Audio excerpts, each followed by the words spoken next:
विश्वास का उत्तम उदाहरण, अर्थात अर्जुन ने 10 लाख सेना का त्याग करके श्री कृष्ण को चुना। अपने सबसे खास से धोखा खाने के बाद लोग चाह कर भी किसी पर संपूर्ण भरोसा नहीं कर पाते, यही सत्य है। जिंदगी में दो लोगों का होना बहुत जरूरी है, एक कृष्ण जो ना लड़े फिर भी जीत पक्की कर दे, दूसरा कर्ण जो हार सामने हो फिर भी साथ ना छोड़े। जब आप दूसरों के लिए अच्छा चाहते हैं तो वही अच्छी चीजें आपके जीवन में वापस आती है, यही प्रकृति का नियम है।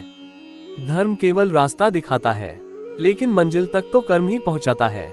जिंदगी में कभी भी अपने किसी हुनर पर घमंड मत करना, क्योंकि पत्थर जब पानी में गिरता है तो अपने ही वजन से डूब जाता है। कर्म का धर्म से अधिक महत्व है, क्योंकि धर्म करके भगवान से मांगना पड़ता है, पर कर्म करने पर भगवान स्वयं फल देता है।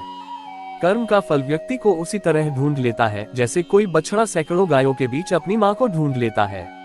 किसी को अपने कर्तव्यों से मुख नहीं मोड़ना चाहिए, चाहे उसे इसमें हार दिखाई देती हो। हर काम हर गतिविधि दोषों से घिरी होती है, जैसे आग धुएं से घिरी होती है।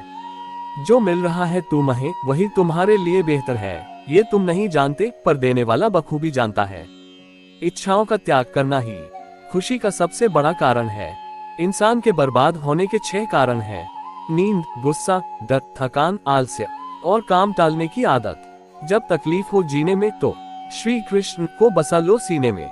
जीवन में कभी निराश नहीं होना चाहिए, क्योंकि कमजोर आपका वक्त होता आप नहीं। समय कभी नहीं रुकता। आज यदि बुरा चल रहा है तो कल अवश्य अच्छा आएगा। आप केवल निस्वार्थ भाव से कर्म कीजिए और वही आपके हाथ में है। तुम अपनी पीड़ा के लिए संसार को दोष मत दो, अपने मन को समझाओ, तुम्हारे मन का परिवर्तन ही तुम्हारे दुखों का अंत है।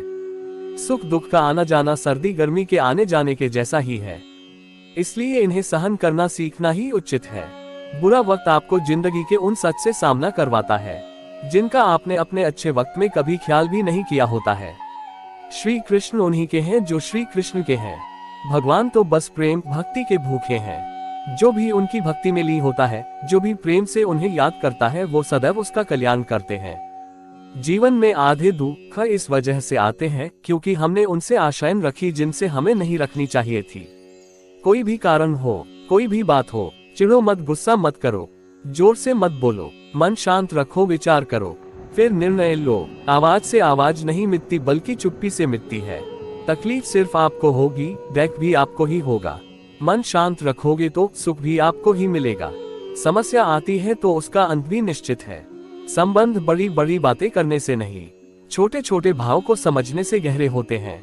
जीवन में रिश्ते धागों की तरह है, जिस धागे की गांठें खुल सकती हैं, उस धागे पर कैंची नहीं चलानी चाहिए, क्योंकि रिश्तों की छोटी छोटी खुशियां ही तो जीने का सहारा बनती है। ख्वाहिशों का क्या, वो तो पल पल बदलती है। विश्वास अगर खुद पर रखो तो हमारी शक्ति बन जाती है, और दूसरों पर रखो तो वो अपनी ही कमजोरी बन जाती है। आप कब सही थे इसे कोई याद नहीं रखता है, लेकिन आप कब गलत थे इसे सब भी हमेशा याद रखते हैं। यदि लोग आपके विचारों को गलत बताने की कोशिश करते हैं तो यह आपका कर्तव्य है कि आप अपने विचारों को सही साबित करके दिखाएं। चक्रव्यूह बनाने वाले सारे अपने ही लोग होते हैं। यह बात कल भी आज भी नहीं बदली, और यह भी पक्का है कि फंस भी वे स्वयं मर जाते हैं। रेस में घोड़ा मालिक के द्वारा दी गई तकलीफ से दौड़ता है और विजेता बनता है। इसलिए जब जीवन में तकलीफ आए तो समझ लो, ऊपर वाला आपको जिताना चाहता है।